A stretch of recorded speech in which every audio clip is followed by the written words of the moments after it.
क्या आप कभी इस बात को लेकर उलझन में रहे हैं कि क्या ये परमेश्वर मुझसे बात कर रहा है या ये मेरी अपनी सोच है? कभी अचानक मन में कोई गहरी बात आती है, कोई विचार जो बहुत शांति देता है, या फिर कोई चेतावनी जो अंदर से साफ साफ महसूस होती है, और हम सोचते हैं क्या ये मेरी कल्पना है या ये खुद परमेश्वर की आवाज है। आज का वीडियो एक आंखें खोल देने वाली यात्रा है, जहां हम सीखेंगे परमेश्वर की आवाज को कैसे पहचाना जाए, स्पष्ट, सटीक और आत्मा के माध्यम से। बाइबल साफ कहती है, मेरी भेड़ें मेरी आवाज सुनती हैं और मैं उन्हें जानता हूं और वे मेरे पीछे चलती हैं। यूहन्ना 10:27। इसका मतलब क्या है कि परमेश्वर बोलता है आज भी आपसे और मुझसे, लेकिन जरूरत है उसकी आवाज को पहचानने की कला सीखने की। तो अगर आप चाहते हैं कि आप आत्मा में निर्णय लें, परमेश्वर की दिशा को समझें और शैतान की झूठी आवाज से बचें, तो ये वीडियो सिर्फ ज्ञान नहीं, एक आत्मिक जागरण का द्वार है। चलिए शुरू करते हैं एक ऐसी यात्रा जो आपकी आत्मा को परमेश्वर की आवाज से जोड़ देगी। जय मसीह की प्रिय आत्मिक योद्धाओं, मैं आपका भाई नितिन प्रभु यीशु मसीह के नाम से आप सभी का स्वागत करता हूं। इसके पहले वीडियो में मैंने आपसे कहा था कि नेक्स्ट वीडियो परमेश्वर की आवाज को कैसे पहचाने ये होगा, और आज इसी टॉपिक को हम स्टेप बाय स्टेप सीखेंगे और आपसे अनुरोध है कि आप कोई भी स्टेप मिस ना करें। यह एक आत्मिक और जीवन बदल देने वाले टॉपिक है। इसकी फर्स्ट स्टेप हम सीखेंगे कि परमेश्वर की आवाज कैसी होती है। इसे पहचानना हर विश्वासी के लिए अत्यंत महत्वपूर्ण है। अब आइए इस बात को और गहराई, व्यावहारिक उदाहरणों और आत्मिक समझ के साथ विस्तार से समझते हैं। पहली बात, परमेश्वर की आवाज शांति लाती है, डर या दबाव नहीं। परमेश्वर की आवाज में कभी घबराहट नहीं होती। वो आपको कभी दबाव, डर या कंफ्यूजन में नहीं डालता, बल्कि वो कहता है, मेरी शांति मैं तुम्हें देता हूं। यूहन्ना 14:27।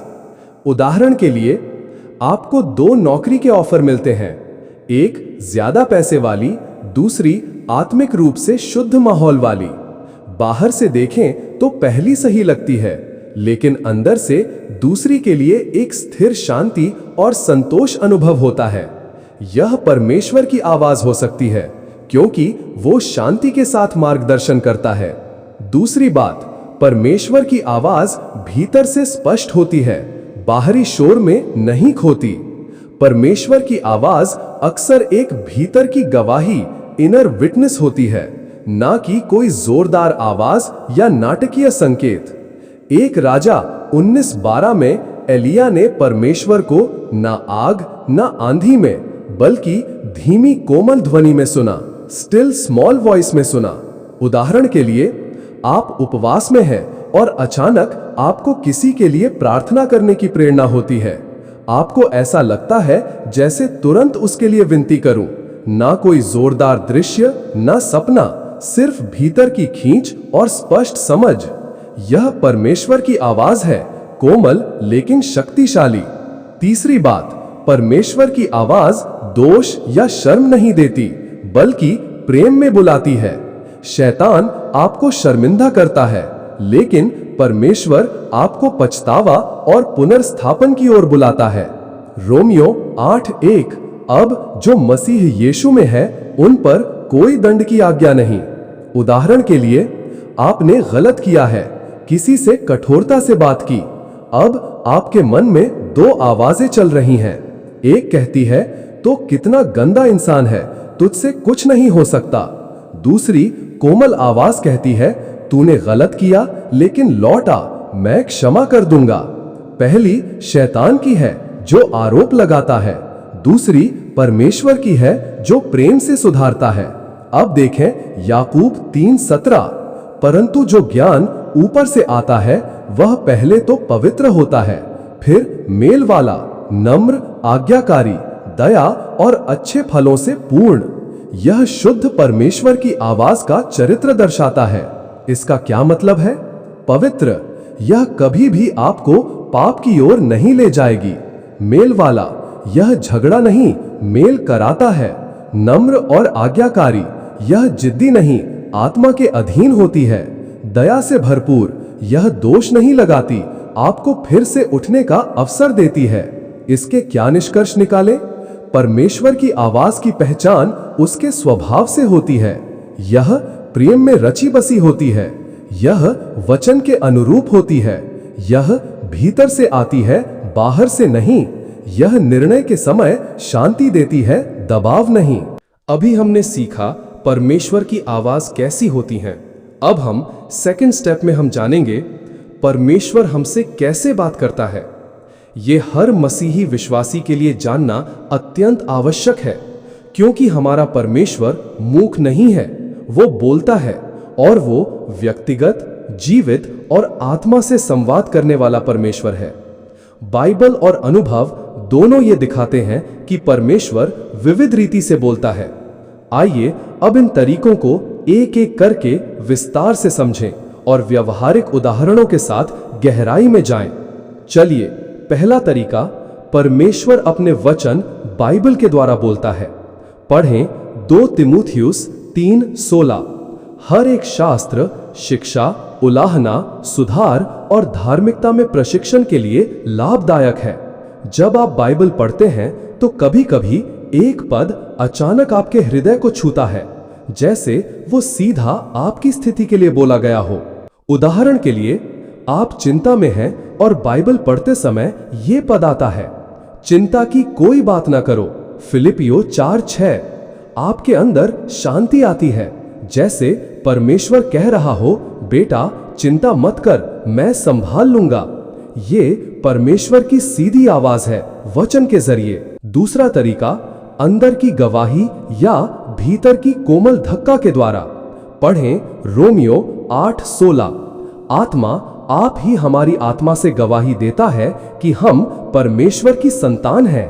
परमेश्वर अक्सर शब्दों से नहीं, बल्कि भीतर एक आंतरिक शांति या चेतावनी के द्वारा बोलता है। उदाहरण के लिए, आप किसी यात्रा पर जाने वाले हैं, लेकिन अचानक अंदर से आपको बेचैनी और रोक महसूस होती है। कोई शब्द नहीं, कोई स्पष्ट कारण नहीं, फिर भी मन नहीं मानता। बाद में पता चलता है कि उस समय दुर्घटना हुई थी। वह पवित्र आत्मा की चेतावनी थी, भीतर की आवाज। तीसरा तरीका, सपनों और दर्शन के माध्यम से। पढ़ें अय्यूब 33:14-16। परमेश्वर एक बार क्या 2 बार भी बातें करता है, स्वप्न में, रात के दर्शन में। परमेश्वर कई बार सोते समय स्वप्नों के माध्यम से चेतावनी, दिशा या पुष्टि देता है। उदाहरण के लिए, आप किसी सेवा की योजना बना रहे हैं और रात में आपको एक सपना आता है जिसमें आप लोगों को यीशु की सेवा करते हुए देख रहे हैं। आपके अंदर पक्की समझ बनती है कि ये परमेश्वरी बुलाहट है। पढ़ें मत्ती 2:13। परमेश्वर ने यूसुफ को सपने में चेताया कि वो यीशु को लेकर मिस्र भाग जाए। परमेश्वर आज भी सपनों और दर्शन के जरिए बोलता है। चौथा तरीका, भविष्यवाणी या प्रेरित के वचन के माध्यम से। पढ़ें 1 कोरिन्थियों 14:3। जो भविष्यवाणी करता है वो लोगों को सुधार, उत्साह और दिलासा देने के लिए बातें करता है। कभी कभी परमेश्वर किसी विश्वासी के द्वारा आपके लिए विशेष वचन भेजता है। उदाहरण के लिए, किसी सभा में एक दासी या दास बिना आपकी परिस्थिति जाने एक ऐसा वचन कहता है जो बिल्कुल आपकी स्थिति को छूता है। आपके अंदर भावनाएं उमड़ती हैं, क्योंकि वो वचन परमेश्वर ने उसी समय आपके लिए भेजा था। परमेश्वर दूसरों के माध्यम से भी आपसे व्यक्तिगत रूप से बात करता है। पांचवा तरीका, परिस्थितियों के माध्यम से दिशा देना। परमेश्वर कभी कभी दरवाजे खोलकर या बंद करके भी हमसे बात करता है। पढ़ें प्रकाशित वाक्य 3:7। वह जो दरवाजा खोलता है जिसे कोई बंद नहीं कर सकता। उदाहरण के लिए, आप किसी जगह आवेदन देते हैं, बार बार प्रयास करते हैं, लेकिन दरवाजा नहीं खुलता। आप निराश होते हैं, लेकिन कुछ समय बाद एक बेहतर अवसर खुलता है। आप समझते हैं कि परमेश्वर ने पहले वाले को बंद किया था ताकि आप बेहतर मिल जाए। वह परिस्थिति से आपको दिशा दे रहा था। छठवां तरीका, शांति और बेचैनी के द्वारा मार्गदर्शन। पढ़ें कोलोसियों 3:15। मसीह की शांति तुम्हारे हृदयों में राज्य करे। जब कोई निर्णय परमेश्वर के अनुसार होता है तो आत्मा के अंदर गहरी शांति होती है। अगर वो निर्णय परमेश्वर की इच्छा के बाहर है तो मन में बेचैनी, असहजता या असमंजस रहेगा। उदाहरण के लिए, दो रिश्ते आपके सामने हैं। एक बहुत अच्छा दिखने वाला लेकिन मन बेचैन, दूसरा सरल और आध्यात्मिक, मन पूरी तरह शांति में। परमेश्वर आपको अंदर की शांति के माध्यम से मार्गदर्शन कर रहा है। इससे हम क्या निष्कर्ष निकालें? यही कि परमेश्वर आज भी हमसे बात करता है, अपने वचन के जरिए, भीतर की गवाही से, सपनों और दर्शन से, अन्य विश्वासी जनों के माध्यम से, स्थिति और मार्गदर्शन के रूप में, और सबसे बढ़कर पवित्र आत्मा के माध्यम से प्रत्यक्ष रूप में। अब थर्ड स्टेप में हम शरीर, मन और आत्मा में फर्क समझेंगे, जो कि बहुत जरूरी है। शरीर, आत्मा और मन, बॉडी, स्पिरिट, सोल में फर्क, इसे समझना बेहद जरूरी है, क्योंकि परमेश्वर आत्मा में बात करता है, लेकिन कई बार हम शरीर या मन से आवाजें सुनने की कोशिश करते हैं और भ्रमित हो जाते हैं। आइए इसे विस्तार से और जीवन के उदाहरणों के साथ समझते हैं। एक, शरीर, बॉडी, ये हमें दुनिया से जोड़ता है। ये हमारी इंद्रियों, इच्छाओं और शारीरिक प्रतिक्रियाओं का स्थान है। पढ़े गलातियों 5:17, क्योंकि शरीर आत्मा के विरोध में इच्छा करता है। इसके लक्षण क्या हैं? तर्क या लॉजिक पर आधारित निर्णय, भावनाओं और परिस्थितियों से प्रभावित होना, भूख, थकावट, आनंद, डर आदि से संचालित। उदाहरण के लिए, आप किसी काम में आत्मा से जानते हैं कि रुकना चाहिए, लेकिन शरीर कहता है, अरे सब यही कर रहे हैं, तू क्यों नहीं? शरीर भीड़ की ओर ले जाता है, परमेश्वर की ओर नहीं। दो, मन, सोल, ये हमारी भावनाएं, विचार और इच्छाएं हैं। ये आपका व्यक्तित्व है, आपकी भावनाएं, इच्छाएं और समझ। पढ़े इब्रानियों 4:12, परमेश्वर का वचन आत्मा और प्राण का भेद करने वाला है। इसके लक्षण क्या है? बहुत भावुक निर्णय, इमोशनल डिसीजंस, अनुभव और तर्क की बुनियाद पर चलना, मुझे ऐसा लगता है वाला दृष्टिकोण। उदाहरण के लिए, आप किसी रिश्ते को आगे बढ़ाना चाहते हैं क्योंकि मन कहता है मुझे अच्छा लगता है, लेकिन आत्मा चेतावनी दे रही होती है।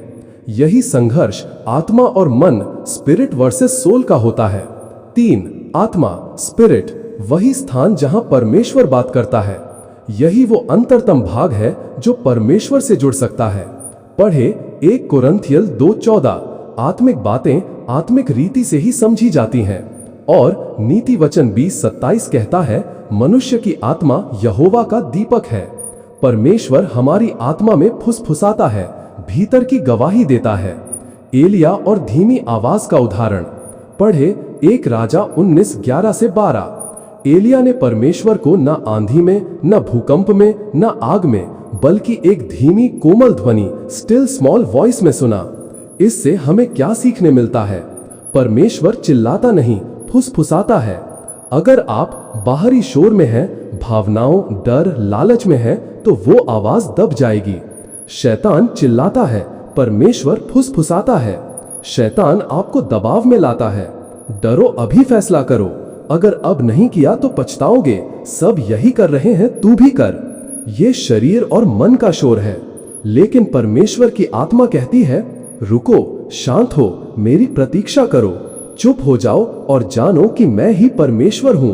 भजन संहिता 46:10। कैसे आत्मा की आवाज सुने? 1, शरीर को शांत करें, प्रार्थना और उपवास से। 2, मन को वचन से नया करें, नियमित बाइबल अध्ययन से। 3, आत्मा को प्रशिक्षित करें, आत्मिक प्रार्थना, ध्यान और पवित्र आत्मा की संगति से। इससे हम इस निष्कर्ष पर आते हैं, परमेश्वर की आवाज शोर में नहीं सुनी जाती, वो भीतर के गहरे स्थान में आत्मा के माध्यम से बोलता है, और आत्मा वही सुन सकता है जो शांत, पवित्र और प्रतीक्षा में हो। और 4th स्टेप, वेरी इंपॉर्टेंट, हर आवाज को जांचिए, डिसर्न द वॉइस। पढ़े 1 यूहन्ना 4:1, हर आत्मा की परीक्षा करो कि वो परमेश्वर की ओर से है या नहीं। अपने आप ये प्रश्न पूछें, आवाज की परख कैसे करें? क्या ये बाइबल के अनुसार है? क्या इससे परमेश्वर की महिमा होती है? क्या इससे भीतर गहरी शांति आती है? क्या ये स्वार्थ से मुक्त और प्रेम में लिपटी है? हमने इन सभी प्रश्नों के उत्तरों का मन पहले 3 स्टेप्स में किया है। अगर कोई आवाज डर, अपराध बोध या भ्रम लाए, वो परमेश्वर की नहीं। इसे व्यावहारिक उदाहरणों से समझने की कोशिश करें। उदाहरण 1, आपको अचानक किसी व्यक्ति को क्षमा करने की प्रेरणा मिलती है, हालांकि उसने आपको बहुत दुख पहुंचाया है। ये आत्मा की आवाज है, क्योंकि ये मसीही की प्रकृति है। उदाहरण 2, आपको भीतर से कोई रोकता है किसी गलत कदम से पहले, भले ही बाहर सब ठीक लग रहा हो। ये पवित्र आत्मा की चेतावनी हो सकती है। आइए हम प्रार्थना करें। हे पिता परमेश्वर, मैं प्रभु यीशु मसीह के द्वारा तुझसे प्रार्थना करता हूँ कि तू मेरी आत्मा के कान खोल, हर दूसरी आवाज को शांत कर, ताकि मैं तुझे पहचान सकूं। मुझे अपने वचन से, अपनी शांति से और अपनी उपस्थिति से गहराई में दिशा दे। मैं तेरा हूँ और तेरी आवाज सुनना चाहता हूँ। यीशु के नाम में आमीन। मेरे प्यारे भाइयों और बहनों, अगर आप आज इस वीडियो को सुन रहे हैं तो समझिए ये कोई संयोग नहीं है, ये परमेश्वर की योजना है। हो सकता है इस वचन ने आपके दिल को छुआ हो, आपके सवालों का जवाब दिया हो या आपके अंदर एक नई आग जला दी हो। लेकिन एक बात मैं दिल से कहना चाहता हूं, केवल सुनना ही काफी नहीं है। मसीह हमें सिर्फ श्रोता नहीं बल्कि कर्मठ सेवक देखना चाहता है। याकूब 1:22 कहता है, वचन को सुनकर उस पर चलो भी, केवल धोखे में न रहो कि तुम सुन लिए तो सब ठीक है। आज दुनिया को सच्चे विश्वासियों की जरूरत है, ऐसे लोग जो सिर्फ खुद ही आशीषित न रहें बल्कि दूसरों को भी आशीष बांटें। तो अगर ये वचन आपको छू गया है तो कृपया वीडियो को लाइक करें। ये छोटे से कार्य से बहुत लोग जुड़ सकते हैं। शेयर करें, किसी एक दोस्त या परिवार के सदस्य की जिंदगी बदल सकती है। चैनल को सब्सक्राइब करें ताकि हम हर सप्ताह मिलकर आत्मिक यात्रा तय करें।